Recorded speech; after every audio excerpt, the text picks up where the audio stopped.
તો આગળ વાત અમરેલીના વડિયા ગામે 3 દિવસ પહેલા મનસુખ સોજીત્રા નામે ખેડૂતે ઝેરી દવા પીને આત્મહત્યા કરી લીધી હતી અને પોલીસે કલાકોની જહેમત બાદ મહામુસીબતે મૃતકના પરિવારને જ્યારે ફરિયાદ નોંધી હતી અને વ્યક્તિઓ સામે ફરિયાદ નોંધવાની હોવા છતાં માત્ર 2 વિરુદ્ધ પોલીસ ફરિયાદ લીધી અને ત્યારબાદ મૃતક ખેડૂત મનસુખ સોજીત્રાનું બેસવું હોય અને વિસાવદરના ધારાસભ્ય ગોપાલ ઇટાલિયા વડિયા મૃતક ખેડૂતોને ત્યાં પહોંચ્યા ત્યારે મૃતકના કુટુંબી ભાઈ જીવરાજ સોજીત્રાને પણ આવો જ એક પ્રશ્ન જમીનને ગોપાલ ઇટાલિયા સમક્ષ રજૂ કર્યો। જીવરાજ સોજીત્રાની જમીનનો ગંભીર પ્રશ્ન રજૂ થયો અને મામલતદાર પ્રાંત કલેક્ટર દ્વારા હુકમ થયો હોવા છતાં તંત્ર દ્વારા છેલ્લા 4 વર્ષથી જમીનનો રસ્તો કરી ન આપતા જીવરાજ સોજીત્રા પણ ઝેરી દવા પી આત્મહત્યા કરશે તેવું ધારાસભ્ય ગોપાલ ઇટાલિયાને જણાવતા ધારાસભ્ય ગોપાલ ઇટાલિયાએ વડિયા મામલતદારને રૂબરૂ બોલાવેલ અને સમગ્ર હકીકતે ખેડૂતને જણાવી અને ખેડૂતે ઝેરી દવા પીને આત્મહત્યા કરવાની ચીમકી આપતા ગોપાલ ઇટાલિયાની સામે જ મામલતદારને આપી હતી અને આ મામલતદારે પણ 4 દિવસમાં જમીનના પ્રશ્નોના નિરાકરણ કરવાની ખાતરી મામલતદારને યોગેશ બારડને આપી હતી।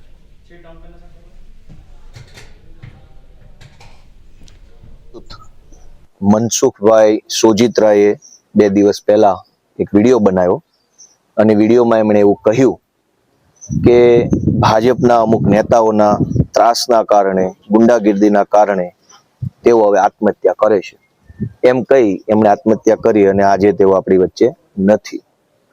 ત્યારબાદ પરિવારજનો મનસુખભાઈના પરિવારજનો સમાજના આગેવાનો અને બધાએ એફઆઈઆર લખાવવા વડિયા પોલીસ સ્ટેશન ગયા। વડિયા પોલીસે પણ સ્પષ્ટ રીતે ના પાડી કે ભાજપના નેતાનું નામ એફઆઈઆરમાં નહીં લખીએ, કહેતા હોય તો કોઈ નાના મોટા આગેવાનોના નામ લખીએ પણ જે આ આત્મહત્યા પાછળ જવાબદાર છે એમનું નામ નહીં લખીએ। આપણા અમરેલી જિલ્લાના વડિયામાં એક હિન્દુ ખેડૂત આત્મહત્યા કરે જે અહીંયા ઘટના હતી ખેડૂતની એ બાબતે ગોપાલભાઈની રજૂઆત હતી એટલે મને કોલ આવેલો એટલે અહીંયા રૂબરૂ મુલાકાતે આવેલો અને જે પણ રજૂઆત હતી સાંભળી અને યોગ્ય કાર્યવાહી માટે આગળની કાર્યવાહી કરશું। હા, એ જે અગાઉ એક મામકોર્ટનો નિર્ણય આવેલો છે એને લાગુ કરવા બાબતે વાત થઈ છે। મારું નામ જીવરાજભાઈ સોજીત્રા છે। આ ભાઈ આત્મહત્યા કરી મારા કાકાનો દીકરો છે, એને રસ્તાનો પ્રશ્ન છે, મારે 5 વર્ષથી રસ્તાનો પ્રશ્ન છે તો હું 2 હુકમ આવી ગયા તો એ રસ્તો ખુલ્યો નહીં કોઈ દી।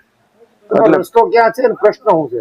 પ્રશ્ન રેલવે ના ફાટકે છે, આડું ગનારું થઈ ગયું ને એટલે રસ્તો બંધ થઈ ગયો છે તો હુકમ આવી ગયો 2 વખત પણ રસ્તો ખુલ્યો જ નહીં। 5 વર્ષ હેરાન થશું બધે જઈએ બધા ભાજપના નેતા પાસે તંત્રે હુકમ કર્યું એ કે આ થઈ જાય તંત્રે હુકમ કર્યો રસ્તો ખુલ્લો કરવાનો સરકાર કે સરકારી દિવાલ છે ને રેલવે ની એ કોણ અમે પડદે કે સરકાર પાડે તો થાય કે નહીં થાય એ કહેવાય તમે કોર્ટમાં વહી જાઓ, કોર્ટમાં જાવ તો ત્યાં કેટલા બધા કેસ લેતા લાગે રસ્તા વગર મારે હું દવા પીવી શું કરવું હોય, મારો ભાઈ તો પી ગયો મારે શું કરવું એમ વિચાર થાય છે।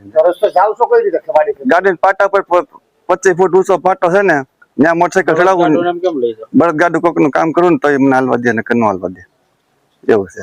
બરોબર, તમે આત્મહત્યાની કંઈક મામલતદારને કીધું હતું?